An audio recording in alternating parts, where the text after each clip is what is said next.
Good afternoon. I have the unenviable task of following all these tremendous speakers all day.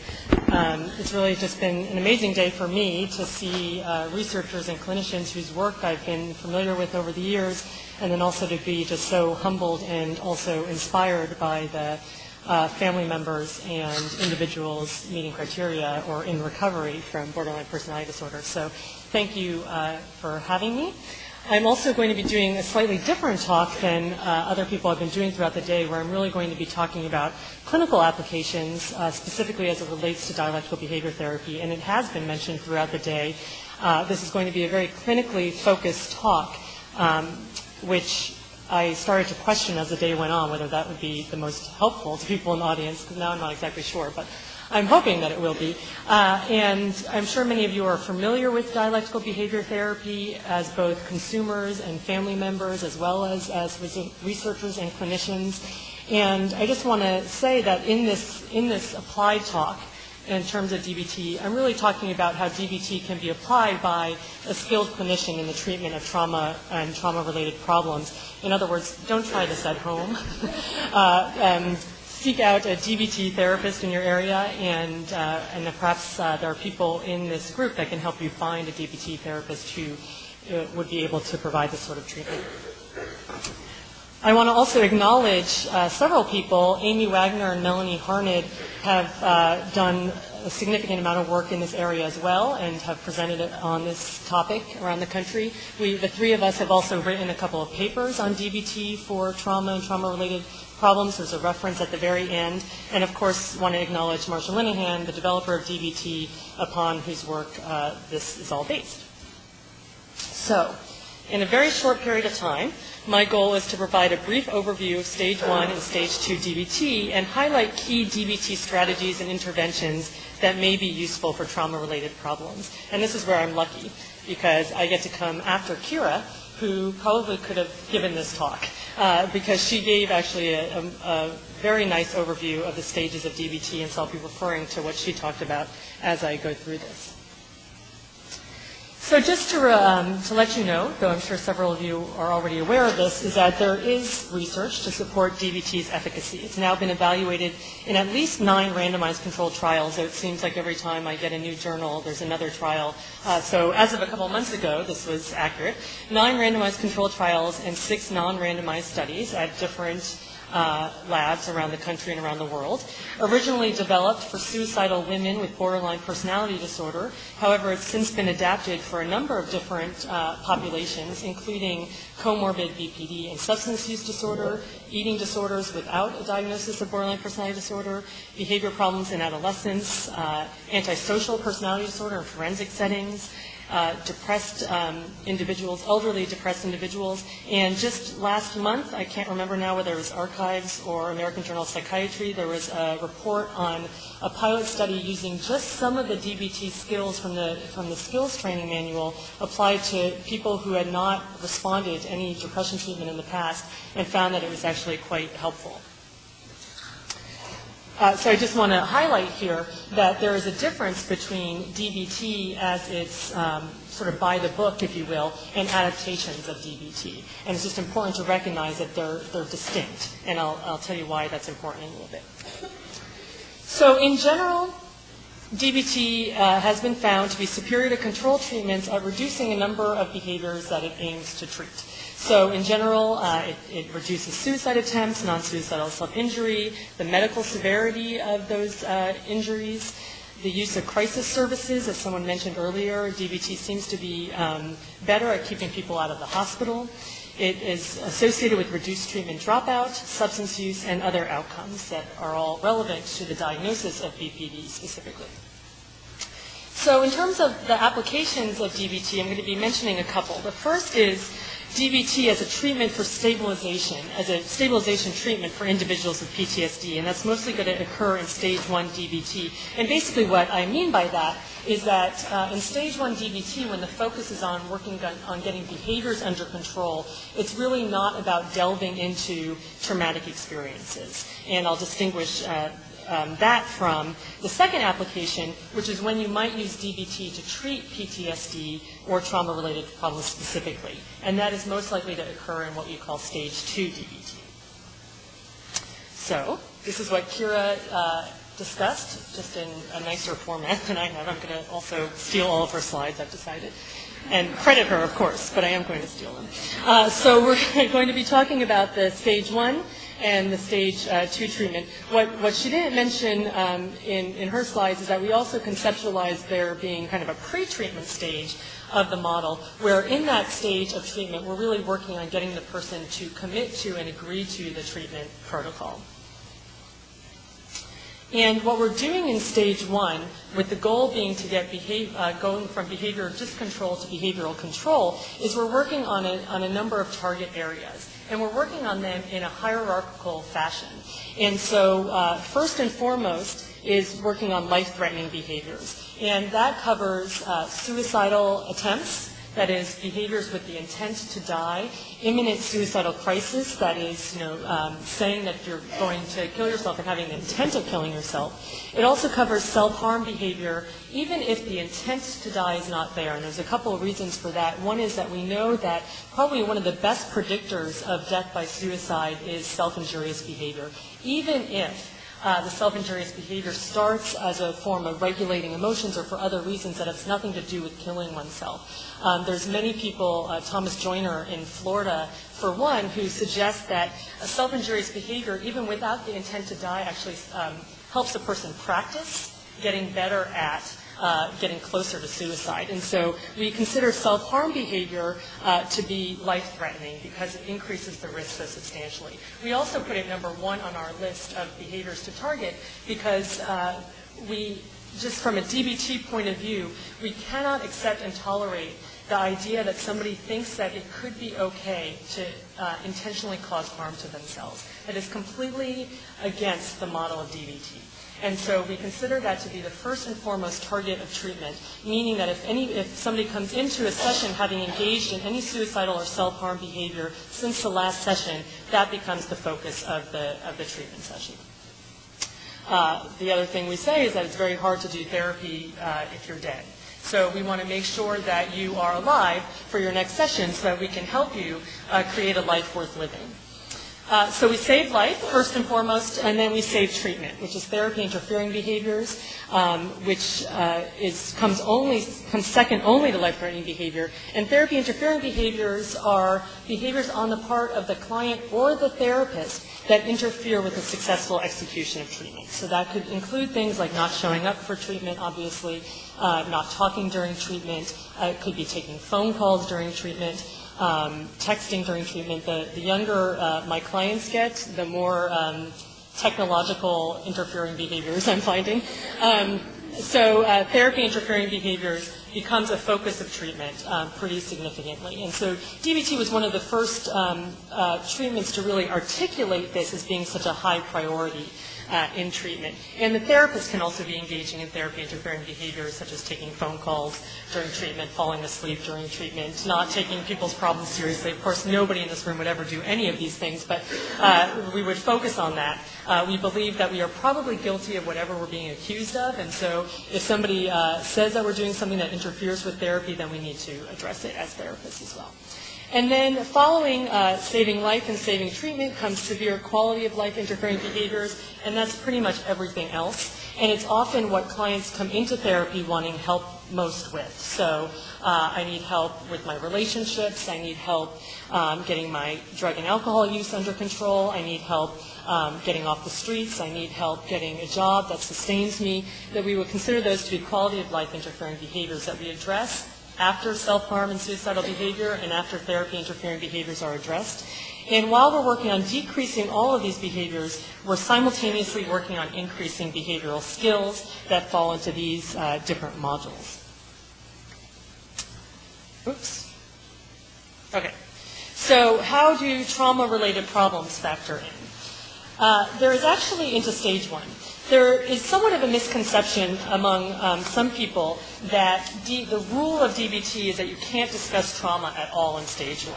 And some people think that the way that plays out is that if I'm in session treating somebody for suicidal behavior and they said that they had a flashback about childhood sexual abuse, and that's what led to the self-harm behavior, that the therapist would say, no, no, no, no, no, don't tell me anything about that, I can't hear you, you're not to discuss trauma, if you discuss trauma, everything's going to fall apart. That's actually not true. That would be therapy interfering behavior, to say the least. And really what it is in stage 1 is the focus is on reducing and targeting suicidal self-harm behavior and other sort of crisis behaviors. Often, trauma-related problems are related. So obviously, if somebody self-harms every time they have a flashback, or every time they wake up following a nightmare, or every time they see somebody that resembles somebody that raped them, then that is functionally related to self-harm and needs to be addressed. The difference is that in stage 1 DBT, we do not emotionally process the traumatic event, meaning that we do not have them engage in exposure treatment where they repeat what happened to them over and over and over again, or have them tell us all the details until it no longer feels so excruciating. Those are all important goals, and we're going to get there in stage 2.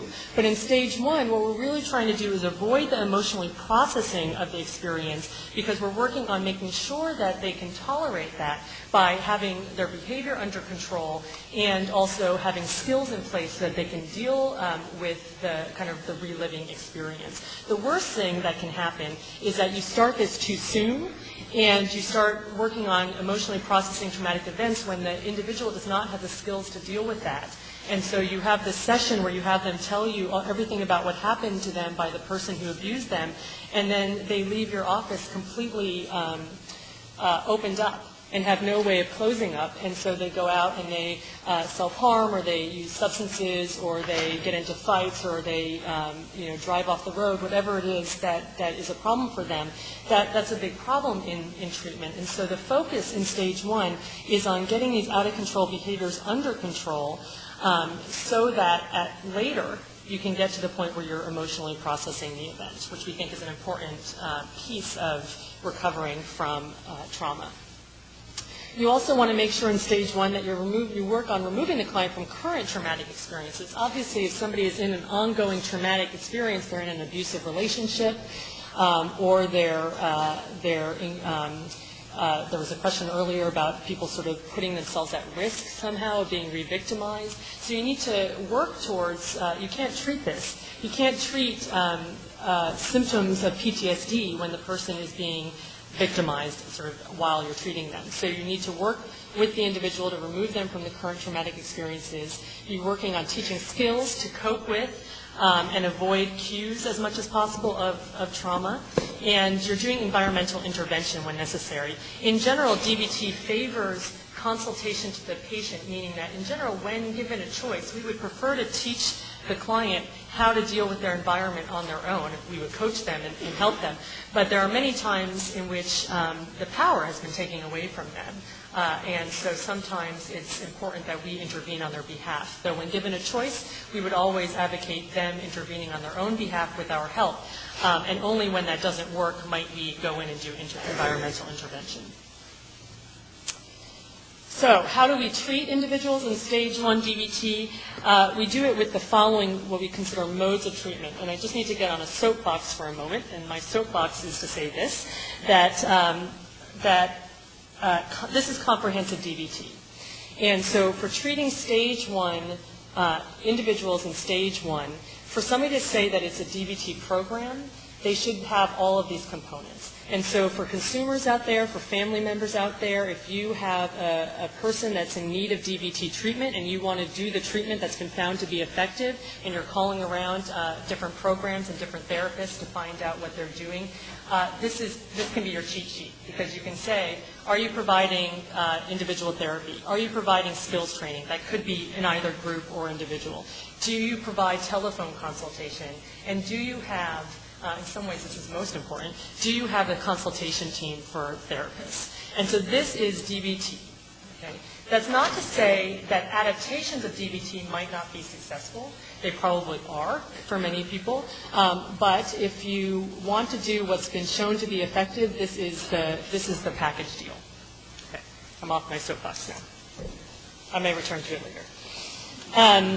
DBT is also principle-driven, and it's driven by three different sets of principles and theories: the biosocial theory, behavioral theory, and dialectics. I'm going to review each of them and then talk about how we see it as related to trauma-related problems specifically. So the biosocial theory, we've heard some about this throughout the day, and Seth had, again, nicer slides than I did to illustrate this with pretty pictures. But what we're talking about with biosocial theory is a transaction between a biological dysfunction in emotion regulation system, whatever that might be, and an invalidating environment. And I think the points that you have heard throughout the day that I'm just going to reiterate some is that, first of all, it doesn't have to be a 50-50 balance. It doesn't have to be half biological dysfunction, half invalidating environment. And the other point that I want to make is that we do consider this to be a transaction over time, meaning that each influences the other and they sort of build upon each other over time.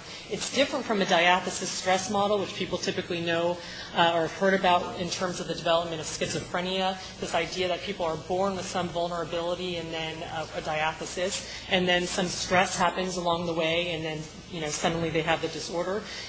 People don't generally think about it that way as much anymore, but this is a different model. It's a transactional model. And what that implies is that there are ways in which vulnerable children or even adults may elicit invalidating, unintentionally, let me just say that, unintentionally elicit invalidating environments. And the more invalidating an environment is, the more vulnerable the person becomes, and it becomes this sort of vicious cycle over time. And ultimately what develops is this sense of pervasive emotion dysregulation, which in DBT we consider to be the core feature of borderline personality disorder. The other thing I want to say about invalidating environments is that, of course, again, it doesn't have to be intentional, and it very often is not intentional. And also, it doesn't have to be in the family. From a DBT perspective, an invalidating environment can occur outside the family and doesn't even necessarily have to occur in childhood to create kind of this pervasive emotion dysregulation. So when I worked at the VA for several years, I had many clients who came in and would say that they actually had a really nice childhood. Their childhood was, amazingly enough, their childhood was very loving and very giving, and they felt very stable and supported in their environment. And then they were drafted into the military. And in my mind, there's no better example of an invalidating environment than the military for somebody that is perhaps emotionally vulnerable. Right? That is not a place for emotionally vulnerable people, especially males. And so and then they were shipped off to war. And that's probably another good example of an invalidating environment. And so these are individuals who developed PTSD or developed what might look like borderline personality disorder, or perhaps developed full criteria for borderline personality disorder, even though they would describe their childhood and family upbringing as being completely supportive and nurturing. So invalidating environments doesn't have to refer to an abusive parenting style by any means. And it's a mistake, of course, people have talked about this, it's a mistake to assume that just because somebody meets criteria for borderline personality disorder that they were abused or maltreated by their caregivers. So how does the biosocial theory relate to trauma-related problems? Well, first, from a clinician's point of view, you can emphasize that invalidation is actually a harmful component of trauma, as you might imagine. So while not every childhood environment is invalidating or traumatic, all traumatic environments are invalidating. So being abused physically, sexually, emotionally, neglected, any form of abuse or trauma in childhood or even in adulthood is clearly a form of invalidation of yourself as a person. It also helps, the biosocial theory also can help a person recognize why they might have developed PTSD or PTSD-related problems when other trauma survivors may not have. They might have had a different constellation of these factors, which created an individual difference and perhaps predisposed them to develop PTSD. And also this conceptualization that emotion dysregulation is also central to the maintenance of problematic trauma-related behaviors. So I'm going to hold off on explaining that in more detail for a few minutes. I'll come back to that. Okay, so the first principle that guides DBT is biosocial theory. The second principle that guides DBT is behavioral therapy. DBT, dialectical behavior therapy, it is a behavior therapy at its core. And as a behavior therapy, we believe that behavior comes about through three different means. So classical conditioning, being the pairing, you can all think of Pavlov's dogs and the salivation when they hear the bell. So classical conditioning is that basically behaviors become associated with one another. And in the area of trauma, how this happens is that a person, place, thing becomes associated with the trauma because of the situation, and elicits an automatic fear response. So, for example, I had a client who was raped. She was actually raped several times, and she saw a man that resembled one of her rapists, and she had an immediate fear response. Okay? It was not the same man. It was a man that resembled the rapist because of facial hair that he had, specific kind of facial hair. So she became classically conditioned to that kind of look. And that kind of look then always elicited this fear response in her, right? And that happens all the time with traumatic experiences. It happens all the time with us, with our little experiences. If I have a phobia of a certain type of insect, which I do, and I live in New York, which I do, I become avoidant of certain places where I might have seen a particular insect in the past, right? So I become conditioned to respond to something that was associated with something that causes fear. So that the bug doesn't have to be there anymore. I just see the place and I have a fear response, right? This is how we all operate in our lives. Operant conditioning refers to behavior coming about through principles of reinforcement or contingencies. So in the case of trauma, people start to avoid trauma-related cues, and that avoidance is what we call negatively reinforced, meaning that when people avoid something that causes them fear, they are provided with relief. So when my client saw the man on the subway that resembled her rapist, she, at the next stop, immediately got off the subway. Never mind that she was actually heading to a class at school. That was the farthest thing from her mind. She immediately escaped the situation. She left the situation and felt better, okay, because she was no longer in the presence of the cue that elicited the fear. So the avoidance, the escape, was reinforced, which makes it more likely in the future that when she is presented with a cue that reminds her of the trauma, she's going to subsequently avoid it again because she has learned that it's associated with the relief. Such a jaunty tune. Okay. The third way in which behavior can come about is what Dr. Southwick referred to in his talk, is modeling. And, we know that modeling can promote both negative behavior as well as positive behavior. And, there's some support that shows that there's a generational transmission of violence and abuse. That doesn't mean that people are predisposed or have to abuse. Certainly there are many cases in which people grow up in abusive environments and are resilient from that and actually turn it around. But there are also many cases in which people learn that the way to cope with problems is through violence or through abuse. It's just through modeling. This is what people around me did, and so now this is what I do. Have I become a cue for phone ringing? Okay. We also believe through behavior theory and therapy that behavior, sort of the principles that, or the factors that contribute to the development of a behavior are not necessarily the same as the factors that contribute to the maintenance of the behavior. So behavior can be maintained by a number of factors, including all of these, but the ones that I want to point out here is that, and I'll talk about how later, is that cognitions can maintain behavior. So if I have the thought that I can never be with a man ever again following a traumatic experience, then that thought is going to help me continue to avoid being with men. And emotions are definitely going to get in the way as well. So how do we apply behavioral strategies to trauma-related problems? We work on changing contingencies. So we would think about applying aversive consequences for problematic behavior and rewarding effective behavior.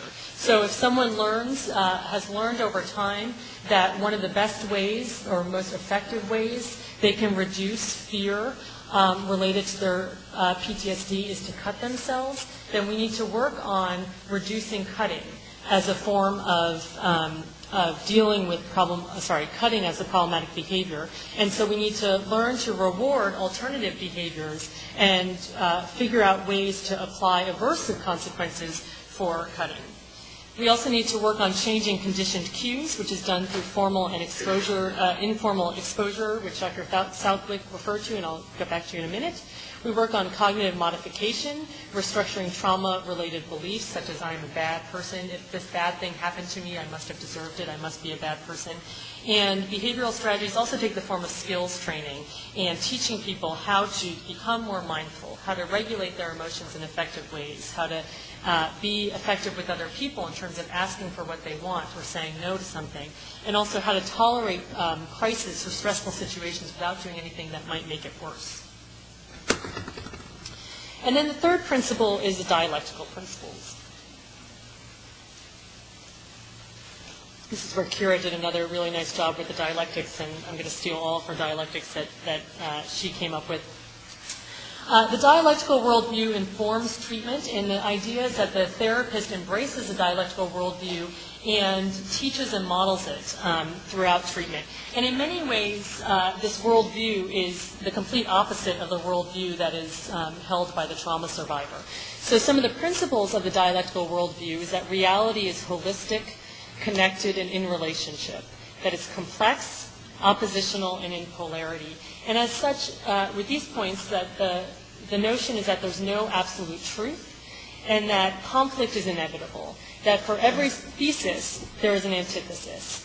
And those two can come together and form a synthesis, but then that synthesis evokes a new antithesis, and things are constantly changing, constantly evolving.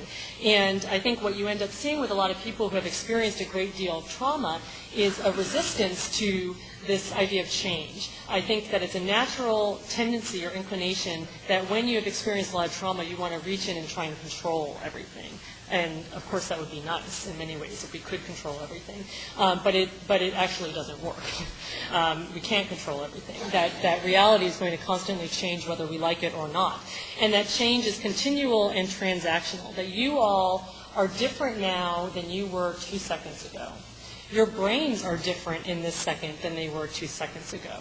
I am changed as a result of being at the front of this room talking to you. You are changed as a result of being in the audience listening to me. This is life. This is change. It's constantly evolving, constantly growing, and that informs our treatment. And also that identity is relational and in continuous change.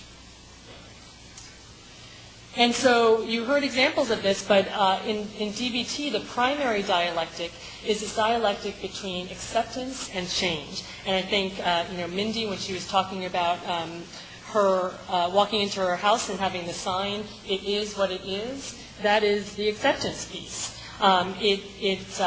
Everything is perfect as it is. Of course, you can also say that everything is imperfect as it is. They're equally the same, because acceptance is, it is what it is. Everything is as it should be. As Perry talked about in the connections, you are doing the best you can. Everything makes sense in this moment. Given everything that led up till now, it could not be otherwise. So these are all forms of acceptance on the one hand. On the other hand, we need to change it. This life, you're feeling miserable. So you have to accept that you feel miserable before you can change it. But we're going to work on changing it. I don't want you to stay miserable. I need to help you become less miserable.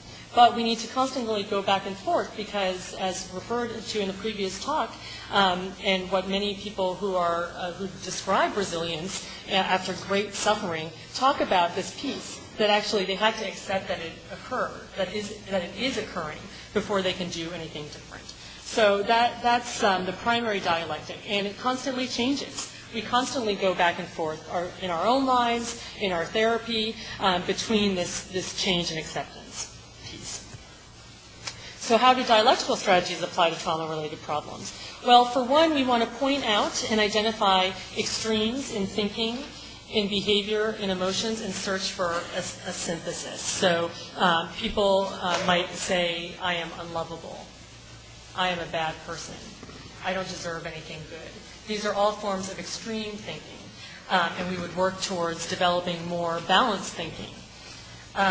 We would also work towards looking for positive meanings in traumatic experiences, and I want to say that that what I mean by positive here, this was sort of raised in the question before, is not necessarily that you have to have liked it or liked that it happened to you, but more to try and figure out how can we find some meaning in what happened to you.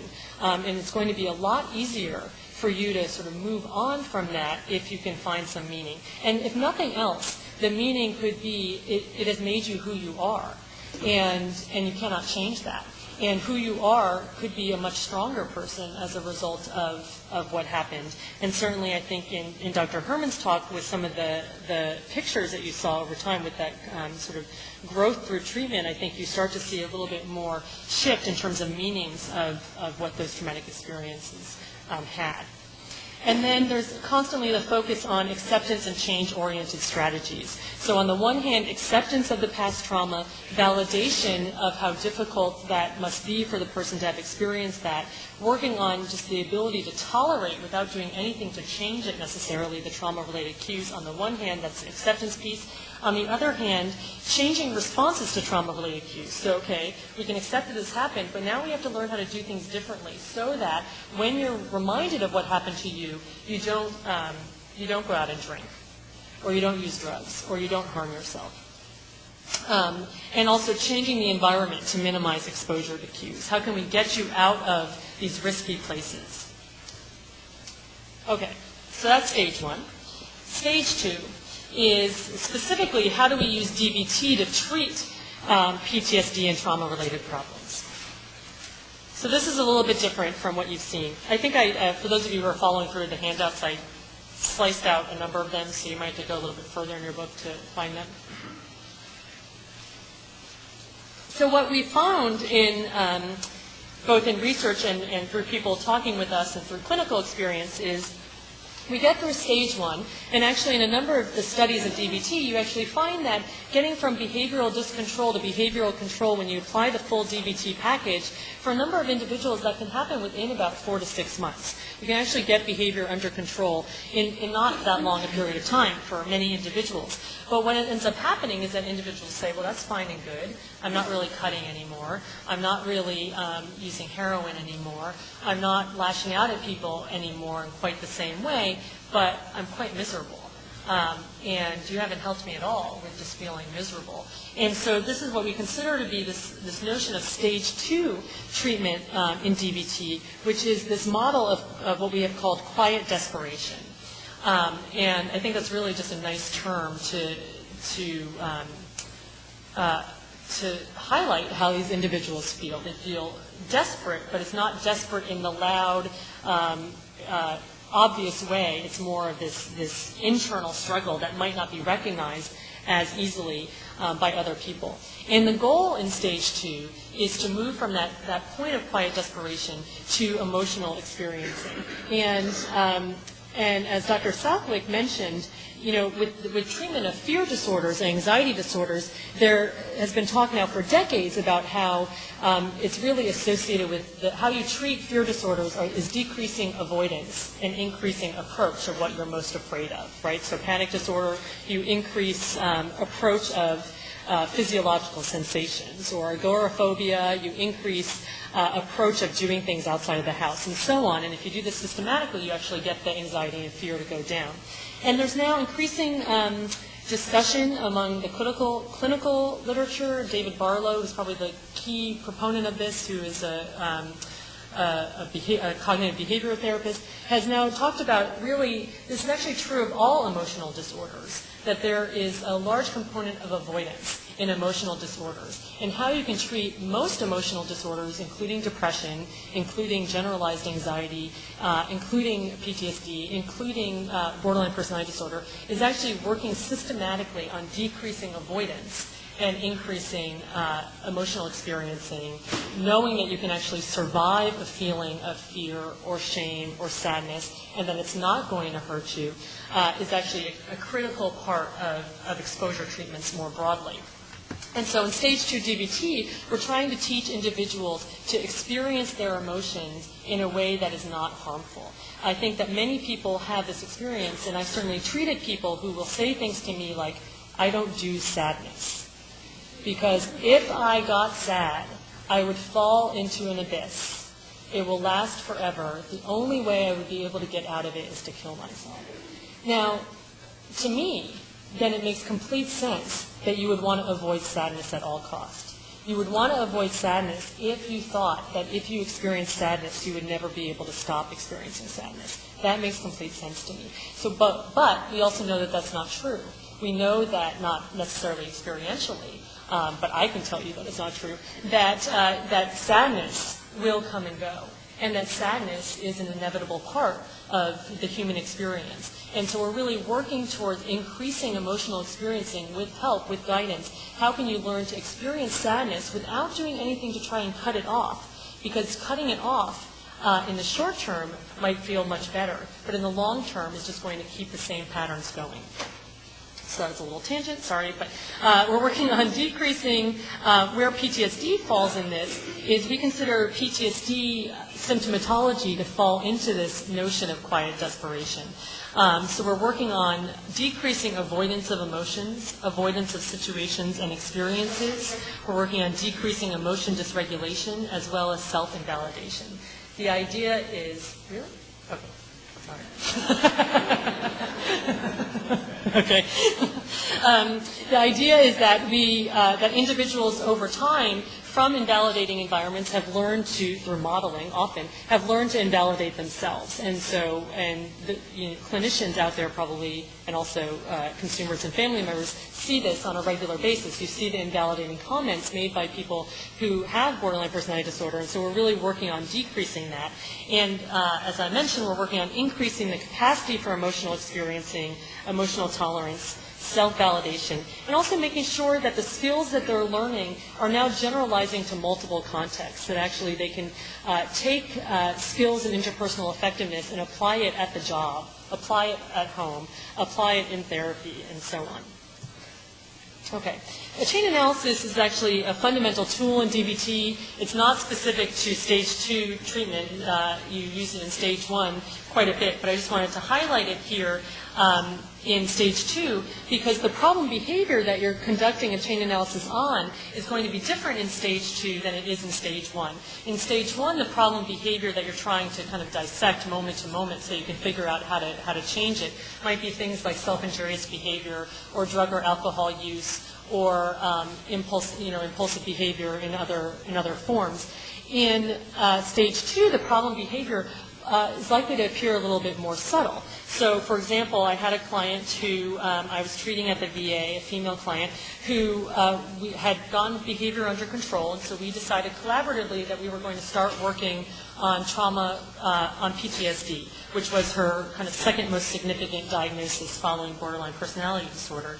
And so we decided that we were going to do this, and she comes into session on the day that we were going to start doing this. And really, this first session, this initial session, we've been seeing each other for about 6 to 8 months at this point, it wasn't to emotionally process what happened, but it was more me trying to figure out, well, what were these traumatic events specifically? Because we had been working together for 6 to 8 months, and I had known that she had been, abused in childhood, but I didn't know the specifics of it. And so in this session, I wanted to ask her some of the specifics so that I knew I could plan out the exposure treatment that we were going to do. So she came into session, and I asked her, I said something along the lines of, so, we're going to be working on your PTSD, and it's going to be helpful for me to really figure out what it was that happened to you with your dad. So could you, without going into too much detail, could you tell me a little bit about what happened? And she didn't speak for about 20 minutes. So, and I would continue to ask questions, because I continued to try to get her to speak, and it was very difficult to get anything more than 2 words out of her at that point. And so, and that was sort of how our session went. And so at the next session, I said, okay, well, this is a problem, we need to figure this out. And the problem behavior and I did this chain analysis on, was the shutting down in session. What led to the shutting down in session? The prompting event was me asking the question. The problem behavior was her shutting down in session. And so now I need to figure out, okay, don't tell me what happened with your dad necessarily, but let's figure out what happened in that 5-second, 30-second, then became 20-minute interval between me asking you this and you shutting down in session. And what ultimately you find out through doing a chain analysis is an incredibly rich set of factors that really led to something that happened it seemed instantaneous, but really a number of things were going on in her mind that were important to figure out. And basically what happened was I had asked her what happened, and as typically happens when you ask somebody about something, they have a flash of it. So she remembered something that happened, and specifically she remembered the first time her father abused her, and she remembered, again, this is all happening like within a second. She remembered that the first time her father abused her, she had the experience of feeling loved by him for the first time, because prior to that he had pretty much either ignored her or physically punished her with anger. And so this was her first experience of, no matter how faulty it might have been, but her first experience of feeling like, oh, okay, he feels something towards me other than anger. And so in these split seconds, in these links of the chain, she experienced that, followed by a deep rush of shame. Shame that she experienced that in the first place, shame that she was thinking about this now, and shame in thinking that, oh my God, I can't tell Shireen this. Shireen will think that I'm the most hideous, terrible person in the world if I told her any of this. And so I can't talk about it anymore. So these are all the links in the chain that show up in terms of what led to this problem behavior, and all of this is incredibly important in dealing with working on trauma, because for one, we can't work on what happened if she can't talk about it with me. That's obviously most important. And also, I need to help her. I need to figure out what all these links are so that I can help intervene, help her work on each of these different links. How can I get her to reduce her shame with me specifically? How can I validate her experience of how difficult that must be for her? How can I get her to think a little bit differently about what happened so that she no longer takes all the blame on herself or thinks that she's a terrible person? So all of this information gives me different points of intervention, and that's the utility of doing a chain analysis even in this stage of treatment. So what you're looking for are, and what showed up even in just this brief example, are things like skills deficits. Like, is she having trouble regulating her emotions so that the only way in which she can cope is to dissociate or shut down? Because that's actually what she ended up describing, is that she sort of left for a while. So skills deficit in tolerating difficult emotions. There's also some faulty cognitions that we're looking for. Non-dialectical thinking, very extreme thinking, self-invalidation. We're looking at problematic contingencies that actually the avoidance helped her in the short term. So if she dissociated, she didn't have to do what she was afraid of doing. Right? She didn't have to talk about something that felt so shameful to her. And we're also looking for classically conditioned responses. So me even talking about what happened with your dad was conditioned for her to have this experience of remembering what happened, which led to this flood of emotions, and this all happened so quickly that it's very likely classically conditioned, and we need to work on figuring out how to break that conditioning. So how we do this? It's obviously not easy, but you can do it if you apply the treatment. You're working on problem solving, so looking for concrete problems that you can solve. It's a lot easier said than done, but there are problems that can be solved out there. You're working on validating the pain and the difficulty of the experience. You might be doing more advanced skills training in stage 2, because individuals have often been through skills training by this point, and then you can work on more advanced techniques. Increasing dialectical thinking, increasing radical acceptance, as was mentioned by earlier talks, and also doing exposure, both formal and informal exposure. And this is the last piece. So in DBT, DBT is a comprehensive treatment that includes protocols. meaning that there is nothing that says you can't do another treatment within DBT treatment. And in fact, that is how we treat PTSD, is we incorporate evidence-based treatments for trauma into DBT in stage 2. So specifically, we might do prolonged exposure, FOA's treatment, or we might do Patty Rizik's treatment, cognitive processing therapy, as a protocol that we would weave into DBT, either within the context of an individual session, so I'm going to shift my individual work to do PTSD treatment, or what often happens is that we decide to kind of leave individual treatment to deal with, general issues or all other issues, but then we add another session per week to deal specifically with PTSD and to do the protocol. And often adding another session is really helpful, because what you'll find is if you want to treat somebody for PTSD, given how difficult it is to treat PTSD, both the therapist and client are going to be reinforced for avoiding it. It's a very difficult treatment to do on both people's parts, and so what you would often find if you decide, we're just going to use our individual work to do PTSD treatment, is that suddenly you find yourself talking about everything but PTSD. And so if you have a session, one session per week dedicated specifically for PTSD, but then your other session is spent talking about other things, then that could be a useful way of doing the exposure. But informal exposure is also an important piece in DBT, and this isn't, what we mean by informal exposure is not doing the full prolonged exposure protocol and inserting it into DBT, but really using almost any opportunity to work on increasing emotional experiencing in general. So the idea, again, is that this should work for all emotions, that when avoidance shows up in session, or when an emotion shows up in session, as it often will, that you can use that as an opportunity to practice just experiencing the emotion without avoiding. And this can be very difficult. Obviously, it's very difficult for clients to do when it has become habitual to avoid. It's also difficult for clinicians to learn to do over time.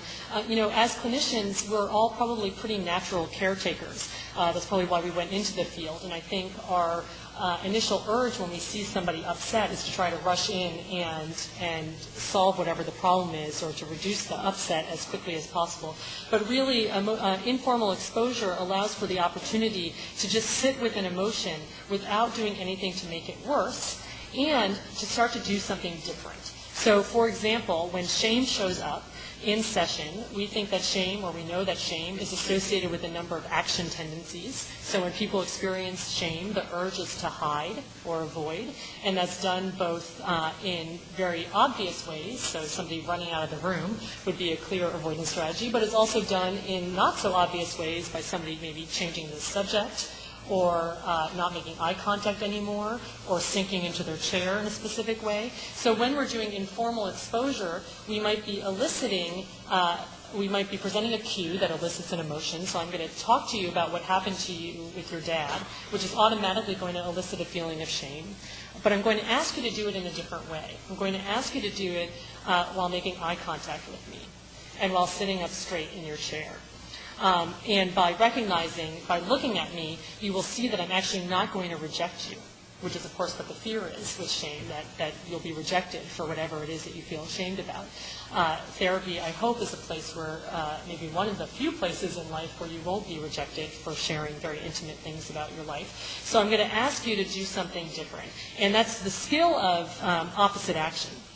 So you present the stimuli to elicit the emotion, you block escape or avoidance, and you ask them to not only just block what they feel like doing, but to do something different, to approach and to do the opposite of what they feel like doing. And that allows for corrective information. So if I'm afraid that you're going to reject me if I tell you about what happened with my dad, and I don't look at you when I tell you about what happened at my dad, I actually don't learn that you're not rejecting me. Right? So when we're using this in DBT, we're asking the person to look up, to look at me, and perhaps even to ask me, to go a step further and to ask me, Shireen, are you rejecting me? Do you think less of me? And so that we can actually have a conversation that allows for a corrective experience, an anti-shame experience, if you will.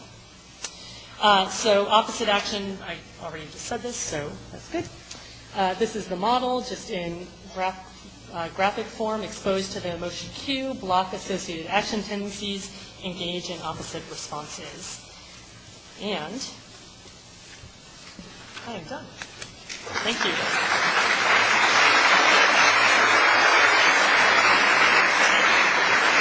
Dr. Rizvi, we do have time for questions. If you have the card that you can jot it down, that's great.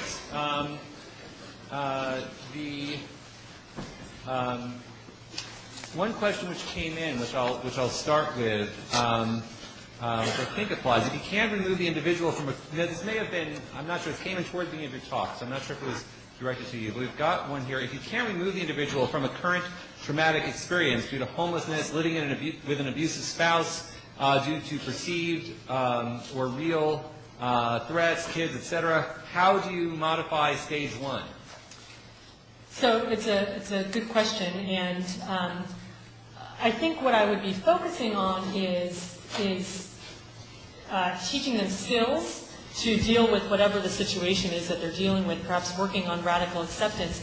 But even if they're in a situation that due to circumstances they cannot get out of at the time, I'm probably going to be working with them to figure out how in the future, maybe not immediately, but how in the future they're going to change that situation in some ways. It would be very difficult for me as a therapist to just kind of sit with the notion that they're in an abusive environment and they're going to stay in an abusive environment. So while in the short term that might be true, in which case you work on acceptance as well as skills-oriented practice to try and change the way you're responding to the situation, I'm always going to be working towards, at some level, figuring out how to change it. It just might not happen as quickly as I would like.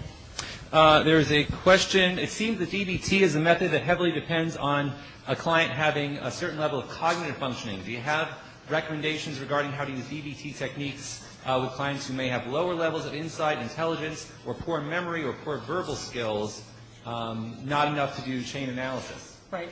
So that's a really good question, and I would say that it's